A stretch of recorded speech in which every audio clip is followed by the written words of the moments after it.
E tem gente que não consegue olhar, cara. Eu percebo que a pessoa tá assim, tá nós dois aqui, e a pessoa fica assim, ó. De você estar muito aqui na tela, você começa a resolver muita coisa aqui e não aqui mais.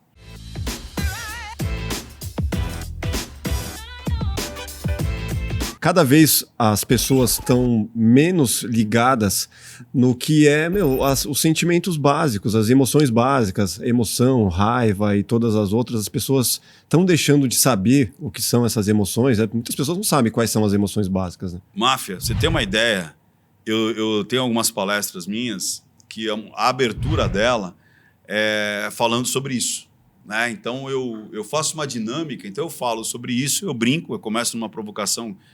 Minhas palestras sempre tem esse aspecto meio provocativo, às vezes é um stand-up, às vezes é muito assim, divertido. Eu uso muito o humor, até em vendas. Sim, ou seja, vira um entretenimento, né? É um entretenimento. Então, brinco ali e tal, não sei o quê, e as pessoas, tipo, pô, o que esse cara tá? Então, eu entro falando que eu tô ali com o celular, e sempre tô ligando pro celular, e falando do celular, não sei o quê, papá. E eu falo, cara, e é isso que eu vi isso acontecer em todo esse período aqui que eu tô comentando com vocês. E aí eu falo, vamos começar a aprender a prestar atenção no outro, vamos começar a olhar as emoções básicas, assim, que eu digo que o que fez a gente chegar até aqui foi justamente nossos ancestrais que por milhares de anos, sem proferir uma única palavra, eles conseguiam se comunicar, eles conseguiam se agrupar para caçar, eles conseguiam arrumar parceiro sexual. Sim, os homens da caverna. Eles conseguiam deixar ali um legado, um ensinamento de uma geração para outra sem aprender a falar. A linguagem surgiu muito tempo depois, Sim. mas eles já sabiam se comunicar, já sabiam através do quê? Linguagem silenciosa, as expressões, o jeito de andar, de grunhir, a movimentação, tinha todo um significado. Tinha assim todo como os animais, né? Exato. E aí, quando você começa a falar, você meio que deixa isso de lado. E agora, por conta de você estar muito aqui na tela, você começa a resolver muita coisa aqui e não aqui mais. Aproxima quem está distante e distancia quem está do lado. Né?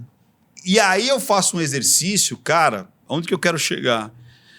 E exercício eu obrigo as pessoas a se olharem, um a um ali, 2 a 2 na realidade, e aí tem toda uma dinâmica ali. Cara, você vê pessoas entrando em ataque de riso, porque é uma das defesas. Então, às vezes a pessoa começa a rir desfreadamente, você fala, ixi, aqui tá em surto. Por quê? Porque ela não consegue lidar com aquilo de olhar nos olhos, cara. Sim.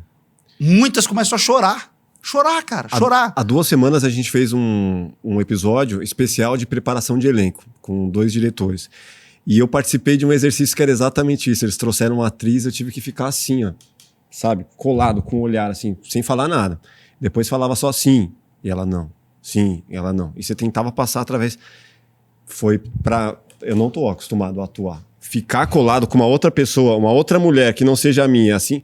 Já foi uma situação de quebra de gelo, assim, foi difícil. Uhum. Imagina no meio de uma palestra. Agora imagina isso. E outra, você ainda ficou numa situação assim, porque você sabe que tem a proxênica, que é o estudo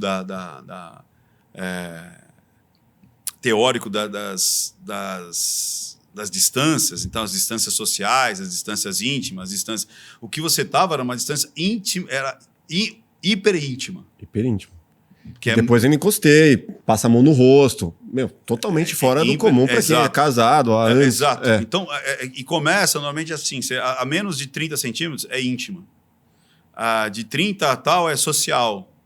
A gente já está numa que é entre o social e entre o pessoal e o social. A gente está numa relação pessoal, que a gente está 1 metrinho, mas quase indo para uma relação mais social, ou seja, uma coisa mais de 5 metros. Sim. E impessoal é mais do que isso. Então, tá lá longe, já nem ligo muito, eu não estou tão conectado. Então, quanto mais próximo, mais eu sinto que você está dentro do meu espaço, ou a gente está competindo ao mesmo espaço, ou a gente está compartilhando esse mesmo espaço. E quando você faz uma palestra, cara, eles estão numa distância de 1 metro do outro. Não é uma coisa tão... invasiva no sentido de é o meu espaço, entendeu? E mesmo assim, pelo que eu falo, onde eu falo para as pessoas olharem, E tem gente que não consegue olhar, cara. Eu percebo que a pessoa tá assim, tá nós dois aqui, e a pessoa fica assim, ó. Literalmente mostrar pra câmera, assim, fica assim, ó, olhando pro lado, assim. Tipo, mas é um bloqueio que ela tem? Simplesmente de você observar o outro. De não ter essa Aí a pessoa abertura fala, pra intimidade, tímido. né? Então, mas é isso. O tímido tem um sério problema de entender as emoções dos outros. Tem um seríssimo problema.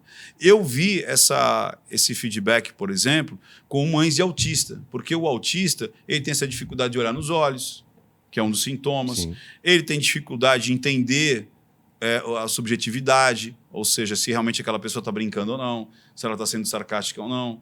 O que eu tenho percebido que mães autistas têm feito Teve uma que me deu um feedback assim, que ele era um filho autista não verbal, e ela começou a perceber, porque como tudo comunica, e ela foi vendo isso nas aulas e tudo mais, ela falou, opa, então deve ter algum padrão fora dele que eu não esteja percebendo. Ela percebeu que quando ele estava nervoso, quando ele estava bem, ele colocava os brinquedos dele numa sequência, cara.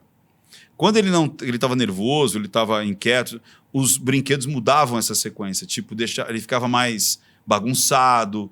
Então, tudo aquilo que não está no meu corpo, mas está fora do meu corpo, que eu que arrumei, que eu que dispus, fala muito daquilo que eu estou passando naquele momento. Tanto é que numa gestão de crise, por exemplo, e uma galera até teve agora, né, o acidente ali do avião, muitos das pessoas que foram falar sobre o caso, até o diretor, se eu não me engano, se as pessoas forem buscar, você vê que, se eu não me engano, atrás dele não tem nenhuma imagem ou logotipo da empresa. A roupa dele é uma roupa extremamente, que a gente chama de green man, né? Algo que não chama atenção. Não há objetos de posicionamento, ou seja, que demonstre riqueza. Isso tudo é de propósito. Sim, é o universo visual, né? Fazendo direção de arte, a gente pensa nisso o tempo inteiro. É isso aí. Se você gostou desse corte, com certeza vai gostar do episódio completo. Vá aqui na descrição e pegue o link. Se inscreva no canal, deixe o seu like e até o próximo Plugado Podcast. Grande abraço, valeu.